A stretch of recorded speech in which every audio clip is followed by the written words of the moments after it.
If you enjoy our videos, please like and subscribe, it goes a long way. Thank you. I've lived in the same rural town in upstate New York for all of my 32 years. It's one of those forgotten little places that still somehow has a working payphone outside the general store, and everyone leaves their doors unlocked out of habit more than trust. We don't get a lot of visitors, why would we? There's no tourism, no industry, and unless you've got family here or a serious love for dead-end roads, it's not the kind of place you just stumble into. So when a house showed up overnight at the end of Marrow Lane, I noticed. Let me explain. I take a walk every morning. Rain, shine, snow, doesn't matter. It's a 5-mile loop that helps keep my head clear. I walk past the Wilcox farm, over the narrow creek bridge, and up Marrow Lane, which is really just a gravel road that leads to a dead end, surrounded by woods on 3 sides.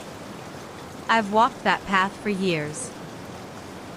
I know every bend, every mailbox that used to be there, even the names of the dogs that bark behind fences. There's never been anything at the end of Marrow Lane. Just a rusted gate, a no trespassing sign half-eaten by moss, and beyond that, thick trees that stretch out toward the foothills. Until last Thursday. It was early, just past 6 in the morning, and a mist was hanging low over the road. I remember the smell of wet leaves and the way the dew clung to my boots. I had my earbuds in, listening to an old podcast, not really paying attention until I came around the last curve of Marrow Lane and stopped dead in my tracks. There, at the end of the road, behind where the rusted gate used to be, was a house.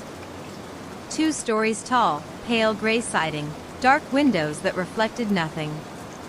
It was sitting back from the road about 50 feet, perfectly centered between 2 old sycamores I'd walked past 100 times. The trees were still there, but now they flanked a cobblestone path that hadn't existed the day before. The lawn was patchy, like it had been neglected for years, and the house itself, it looked old. Not ancient, not haunted mansion old, but definitely worn. Like it had been there for decades. But it hadn't. I stood there for a long minute, just staring. I even pulled out my phone and flipped back through the photos I'd taken from previous walks, because yes, I take the same shots sometimes, trying to catch how the landscape changes through the seasons. I had a photo from 2 days earlier, standing in the exact same spot. Same angle, same trees, same stretch of road. No house. I walked closer, expecting. I don't know. Maybe it was a film set? An elaborate prank? A prefab home dropped in overnight by a contractor working fast? But even as I thought it, I knew none of it made sense. There were no tire tracks in the mud, no footprints, no disturbed grass. And the place didn't look new. It looked settled. The foundation was sunk slightly at one corner, the porch steps bowed in the middle like they'd been stepped on 1,000 times. I stopped at the gate, new, black iron, and freshly bolted, and just stared. The windows stared back. I didn't go in. I'm not that kind of idiot.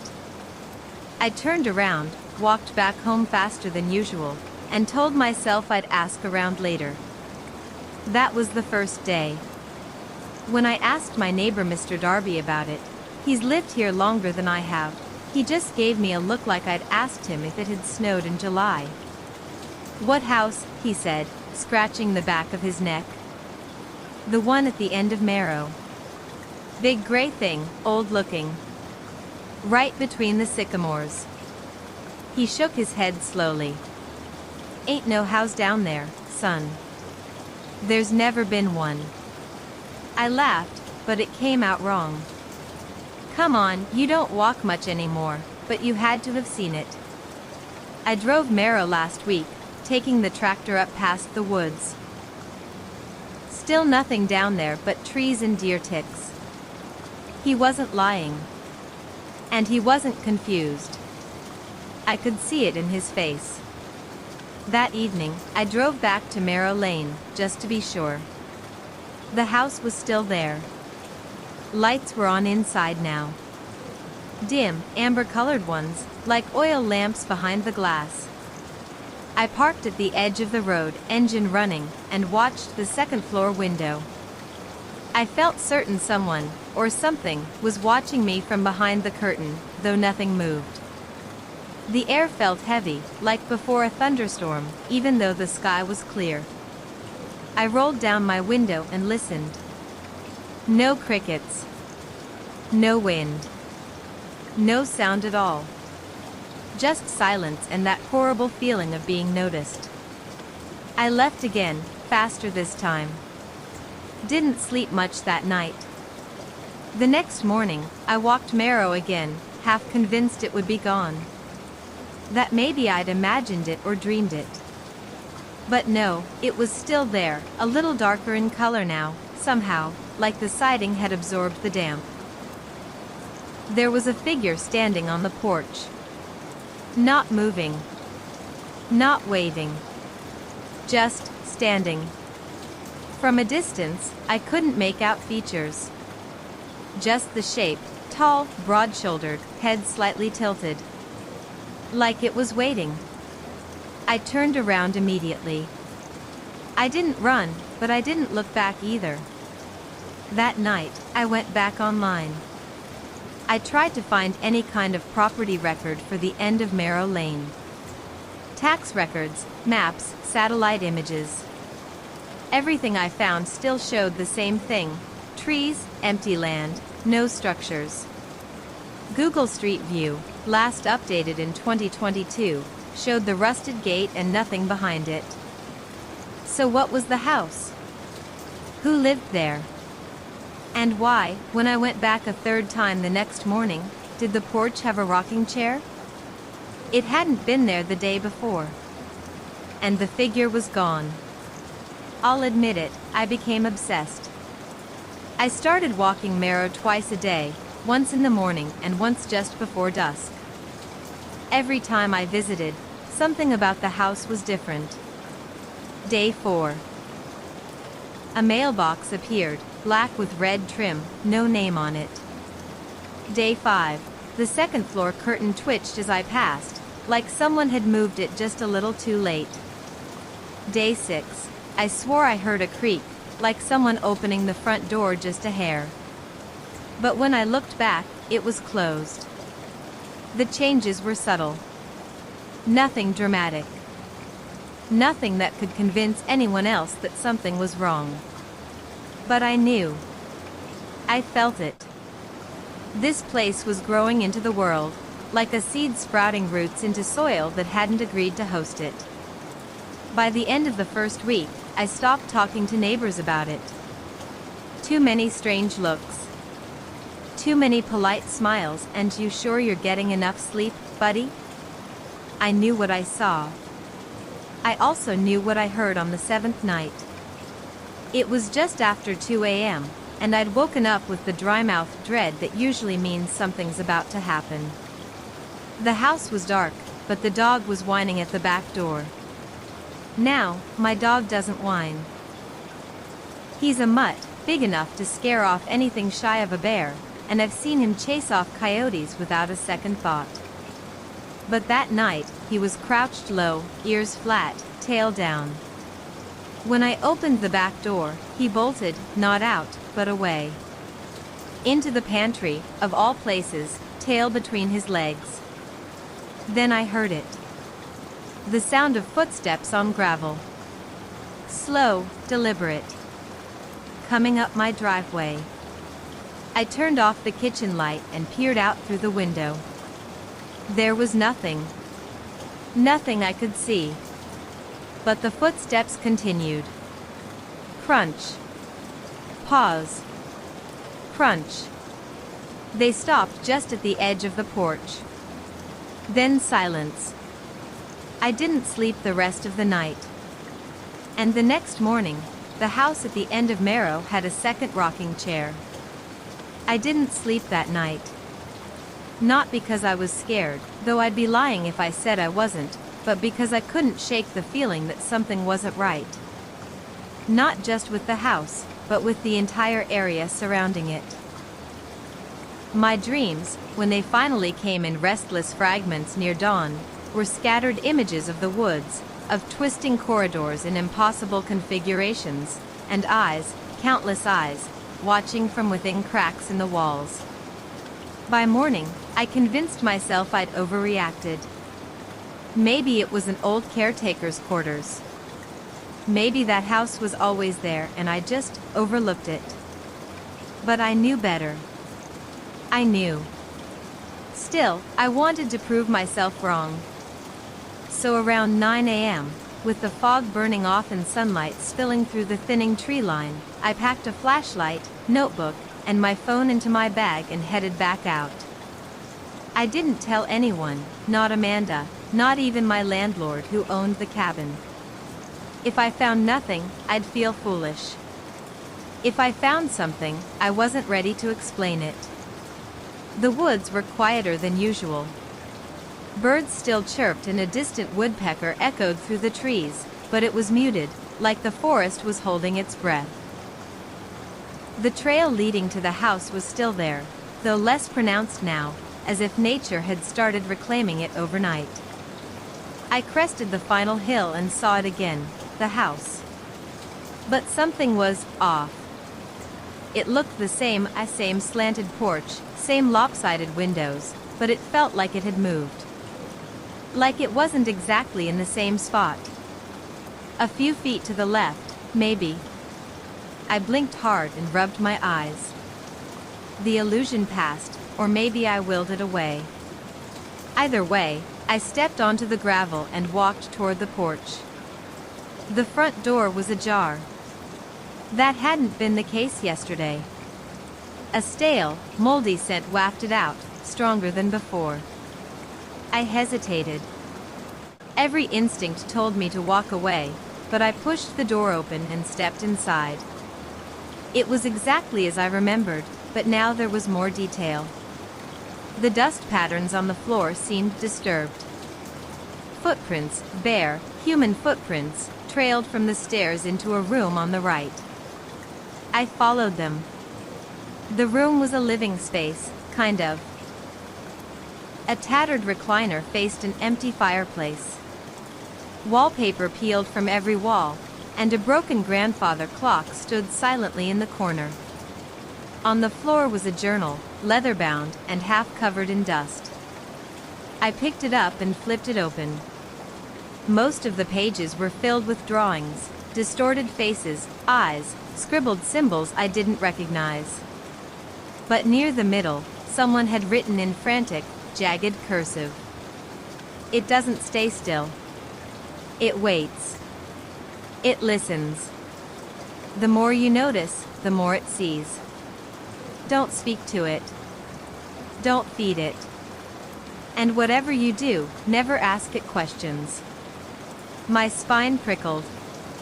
The last few pages had been ripped out violently. I took a picture with my phone and pocketed the journal. That's when I heard it. Creak. The sound of a single footstep above me. I froze. The house was supposed to be abandoned. I hadn't seen any other tracks besides the ones I'd followed in. Slowly, I stepped backward into the hallway, flashlight raised. Another creak. Then another. Someone, or something, was walking across the floor upstairs. I should have run. I almost did. But my curiosity overpowered my fear. I crept toward the stairs, careful to avoid the rotted spots, and began ascending, heart hammering in my chest. At the top, I paused. A long hallway stretched before me. Several doors lined either side. The air was thicker here, more oppressive. I turned left, following the direction of the sounds. The second door was slightly open. I pushed it gently with my foot. The room was empty. Dusty, cracked windows. An old mattress on the floor. And in the corner, a small wooden box, no bigger than a shoebox, covered in a red cloth. I approached it. The cloth had strange black markings on it, symbols I'd seen in the journal. Something about it felt wrong. Like it didn't belong in this world. I reached out and lifted the cloth. The box was locked, sealed shut with thick twine. Burned into its surface were the same symbols again, along with a single word, feed. I didn't know what it meant. Was this some kind of offering box? A trap? Suddenly, something whispered behind me. I spun around. No one was there. The air in the room dropped 10 degrees. My breath fogged the air. I backed away, nearly stumbling over the box, and left the room, heart pounding. The hallway behind me was dark now. Darker than before. The light from the windows felt distant, like I was descending into some kind of tunnel that stretched longer than it should. I started back down the stairs, faster now. When I reached the living room, I grabbed the journal and ran. Outside, the sun was shining. Birds chirped. Everything looked normal. But when I turned to look back at the house one last time, it was gone. Just trees. Brush. No gravel, no porch, no slanted roof. Like it had never existed. I stood there, stunned. My breath came in short gasps. I checked my phone. The photo of the journal page was still there. I opened my bag. The journal was still there. It had been real. I sprinted back to the cabin, locked every door, and sat in the corner until night fell. I didn't tell anyone. Who would believe me? Over the next few days, I tried to return. Same trail, same hill, but no house. Just an empty clearing. Not even disturbed soil where the foundation might have been. But things didn't go back to normal. My lights began flickering at night. Scratching in the walls. The soft creak of floorboards when I was in bed, like footsteps pacing slowly, right above me. But I lived in a one-story cabin. I tried burning the journal, but it wouldn't catch. Not in fire, not with water. The pages just stayed intact, dry and warm to the touch, like it had its own pulse. Then came the dream. I was in the house again, but it was bigger. Endless. Hallways that looped in on themselves.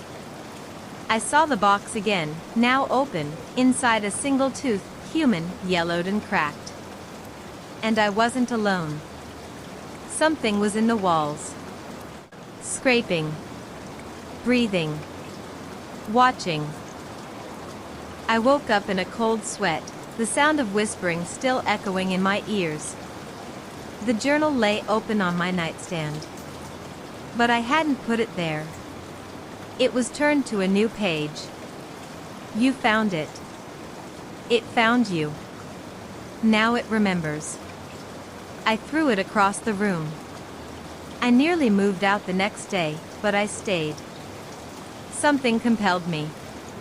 I couldn't leave without answers. So I went back. Not to the house, it hadn't reappeared, but deeper into the woods. I walked until the sun dipped below the horizon, until even the birds were silent. And there, in the growing dark, I saw something I will never forget. Not a house. A door. Standing upright, alone, framed by nothing. A wooden door, old and splintered, embedded into the earth. No hinges. No frame. Just there, like it had grown out of the ground. The symbols were carved all around its surface. The word feed was written across the center in thick, black ink, or maybe blood. I reached out and touched the doorknob. It was warm. Something shifted behind it. A shadow. A breath.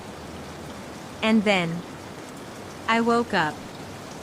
I was back in my cabin, lying on the floor. Mud on my shoes. Dirt under my nails. The journal was next to me, open to a blank page. But new words were appearing as I watched. It's open now. My flashlight swept across the basement walls as I backed toward the stairs, the wooden steps groaning beneath me like a warning. The air had gone frigid, and I could swear I heard a faint, rhythmic tapping behind the cement, like someone drumming their fingers on the other side of the wall. I climbed the stairs 2 at a time, slammed the basement door shut, and twisted the old lock into place. Only then did I let myself breathe. I returned to the front room and stood staring out the window. That street, the same one I'd walked down countless times as a kid, now felt foreign, like it had shifted just slightly, enough to make me question everything. I glanced toward the phone. Dead. No dial tone, no static. I didn't even bother trying the TV again. Every instinct I had screamed that I needed to leave that house, but my body wouldn't move. I was frozen between the urge to run and the need to understand. Eventually, I sat back down, staring at the floorboards like they might start speaking. And that's when I noticed it, a long, jagged scratch across the hardwood floor in front of the fireplace. It looked recent, fresh enough that I could see splinters curling upward from the groove. I leaned closer and saw more scratches, dozens of them, forming a chaotic pattern like something, or someone, had been dragged violently across the room. Suddenly, the floor creaked behind me. I whipped around. Nothing. But I could smell something now, faint and metallic, like blood and rust. The kind of scent that clings to your nostrils and makes your stomach churn. I turned slowly, scanning every shadow, every corner. The room was still. Too still. That was when I noticed the painting. It had been there the whole time, hanging over the fireplace, a dark oil painting in a gaudy, tarnished gold frame. But now, the figure in the painting, a man with deep-set eyes and a severe expression, seemed different. I couldn't say how, but something in his posture had shifted. His head, I thought, might have been tilted slightly before. Now it was upright. His gaze bore into mine. I don't know what possessed me to do it, but I approached the painting. My fingers hovered just above the surface. The canvas pulsed. Not visibly. But I could feel it. A warmth radiating through the brush strokes, like a faint heartbeat. I stepped back quickly and the moment passed, but the feeling lingered. Like static electricity buzzing in my bones. I didn't sleep that night. I sat in the far corner of the room, facing the door, gripping a rusted fireplace poker like it was a sword. Every few minutes, the house would groan. Or maybe it breathed. Either way, it didn't feel like it was settling with age. It felt like it was watching. Morning came, though the light that filtered through the windows was weak and gray. I stumbled outside, blinking against the overcast sky. The neighborhood was quiet again. Too quiet. I walked briskly to the next house over and knocked. No answer. I tried another. Same result. It was like the entire street had gone dormant. And then I looked back. The house, the one I'd just spent the night in, wasn't there. I stared, unblinking, as the empty lot mocked me. Grass stretched across the foundation like a wound that had never healed. No rubble, no ruins. Just flat earth and the faint outlines where walls might have stood. I walked toward it slowly, expecting. I don't know what. A mirage to fade? My own mind to reset? But it didn't. The house was gone.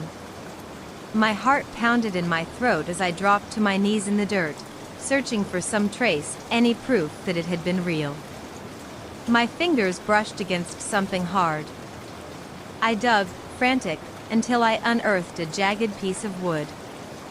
Burnt. As if it had survived a fire.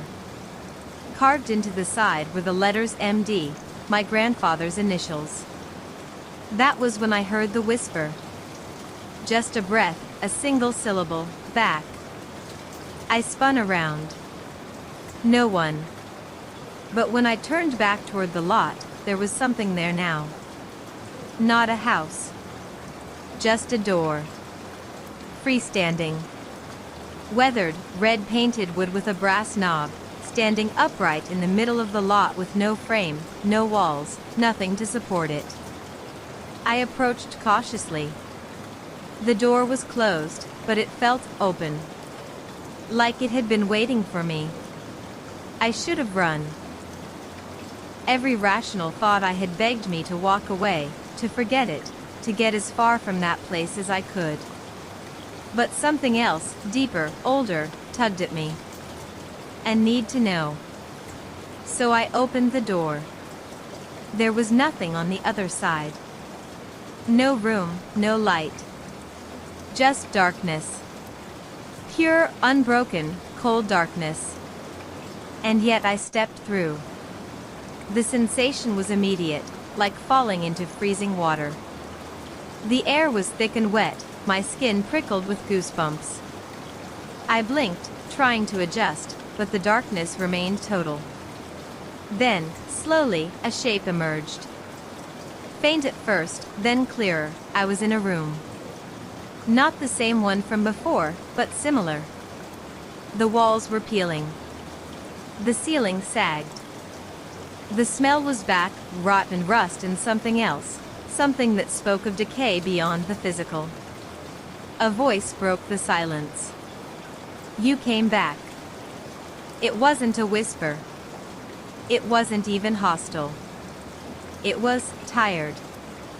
I turned toward it and saw a figure hunched in the corner. A man, or what used to be one. His eyes were milky, his mouth cracked and dry. His clothes hung in tatters. Who are you? I asked. He didn't answer right away.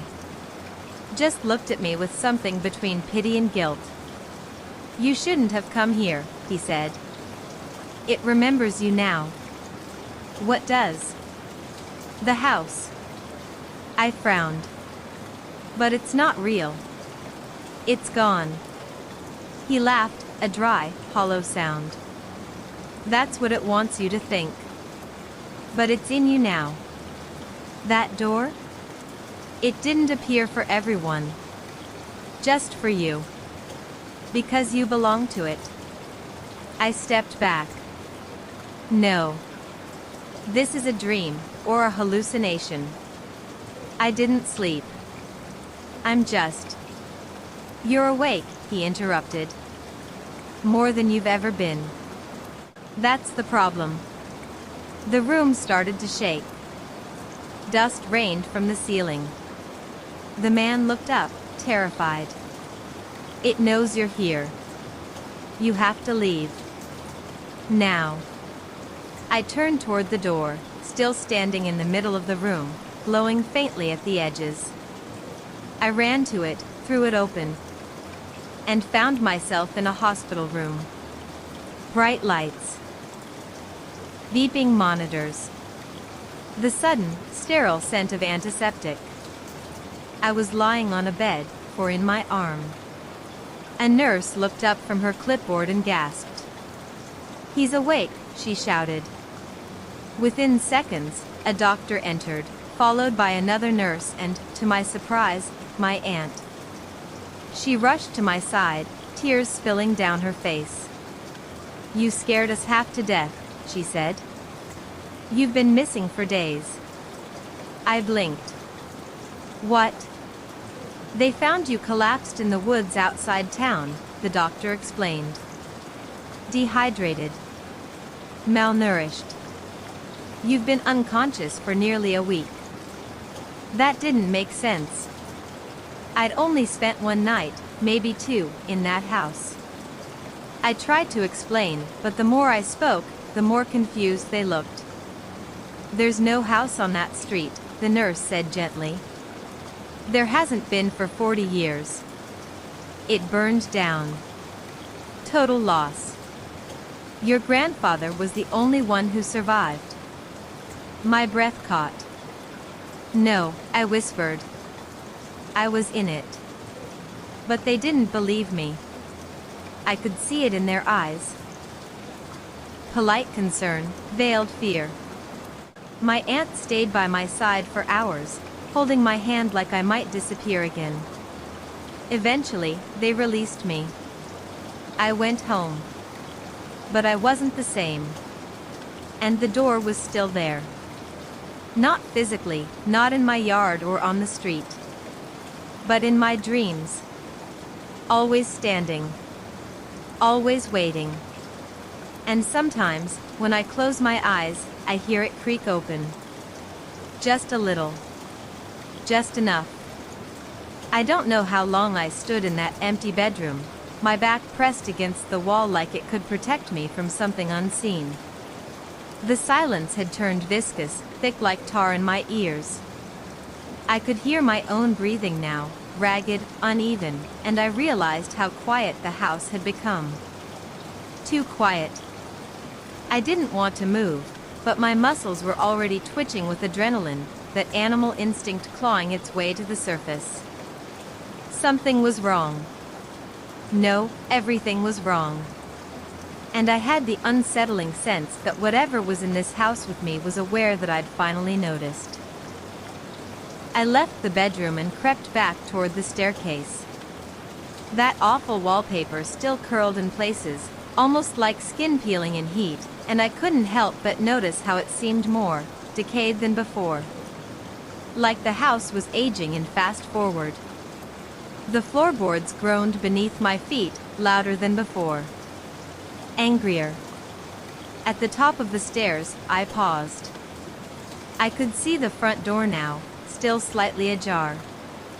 Part of me wanted to bolt, just run, and never look back. But I knew I wouldn't be able to sleep another night until I had some answers. I needed to understand what this place was, why it was here, and what it wanted. So I turned back. I hadn't explored the basement yet. The door was near the kitchen, a warped piece of wood with a black iron handle. It opened without resistance, revealing a narrow set of steps that vanished into a darkness thicker than night. A chain dangled just inside the doorway, and when I pulled it, a dim yellow bulb flickered to life. The light did little to push back the gloom. I descended one step at a time, my hand grazing the cold stone wall for balance. The smell down there was suffocating. Damp earth, mildew, something sour and metallic underneath. The walls were dirt and the ceiling low. Roots hung down like veins. The bulb swayed slightly on its chain, throwing shadows that danced in unnatural ways. I reached the bottom and turned slowly. At first, there was nothing but the cramped stone cellar, the kind you'd expect in an old farmhouse, except I hadn't seen any foundation when I first found the place. No real sign of a basement. And yet, here it was. There was a table at the far end, covered in a stained white sheet. I approached it slowly, every step deliberate, my skin crawling. When I reached the edge, I pulled the sheet back with a swift motion. Photographs. Hundreds of them. Spread across the table, pinned to the wall, scattered on the floor. Every one of them was a black and white picture of people standing in front of the house. My house. But these weren't modern photos. The clothes, the hairstyles, some were from the 80s, others from the 50s or even earlier. Dozens of different families, all standing with forced smiles in front of the same structure. Always the same house. Always the same angle. I picked up one near the edge. A man, a woman, and two small children. Their eyes looked off camera, just slightly, like they'd been distracted when the photo was taken. Behind them, the front door was open. Barely visible, in the darkness behind the door frame, was a figure. Watching. I dropped the photo and stumbled backward, knocking several others onto the floor. Something behind me creaked. I spun around, heart hammering in my chest. A door. There was another door I hadn't noticed before, small, half hidden behind a support beam, made of rotting wood with a rusted latch. I approached slowly and listened. Silence. But a thick, unnatural silence, like sound had been sucked out of the air entirely. I pulled the latch. It resisted, then snapped free with a metallic groan. Inside was a narrow crawl space, just wide enough for a person to squeeze through. It smelled of wet soil and old death. I bent down and peered inside. A whisper.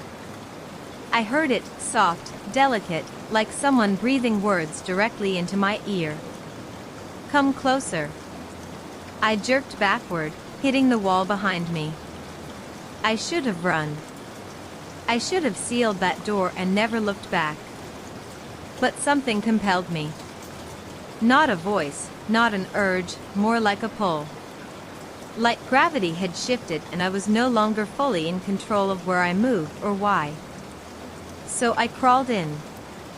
The space was tight, forcing me onto my stomach. My flashlight beam cut through the darkness in short, jerky bursts. The earth here was cold and moist, and something skittered past my hand as I inched forward. The crawl space led to a small chamber, an earthen pocket carved beneath the house. And in that chamber was a chair. A single wooden chair, half buried in the soil, facing the far wall. Chains dangled from the ceiling above it. The air here was different, oppressive, charged. Carved into the wall in frantic scratches were dozens of words. Some repeated, over and over. Let me out. It's still here. Don't look at it. And then, written in a smoother hand, etched deep and careful. You're the last one. My blood froze. That's when I heard it behind me. A breath. Long, wet. Shuddering. I turned my head slowly, my flashlight catching a glint of something, eyes. Watching me from just outside the tunnel entrance. Too large. Too still. I screamed and kicked backward, scrambling through the narrow passage with a desperation I'd never known. My shoulders scraped the ceiling, dirt filled my mouth, but I kept moving. I didn't stop until I burst back into the basement, chest heaving, heart slamming in my ears. The crawl space was empty. But the chair was gone. I fled up the stairs, taking them two at a time. The kitchen, the hall, the living room, all worked now, flickering like old film. The house was collapsing in on itself, the seams unraveling. I threw open the front door, and nearly ran straight into someone standing outside. It was the woman from the photograph. But not just one. They were all there. Dozens of them. Every face from every photo, standing silently in the yard. Blank eyes. Twisted smiles. As still as statues. The house behind me groaned like a dying animal. And then they all spoke, at once. We were watching. Now you are. Darkness swallowed everything. I moved away not long after. Never looked back. But some nights, when the rain hits my window just right, I still hear it, the tapping. Faint, rhythmic. Not on my window now, but from beneath the floor. Like whatever followed me never really left the house. just moved in with me. If you enjoy our videos, please like and subscribe, it goes a long way. Thank you.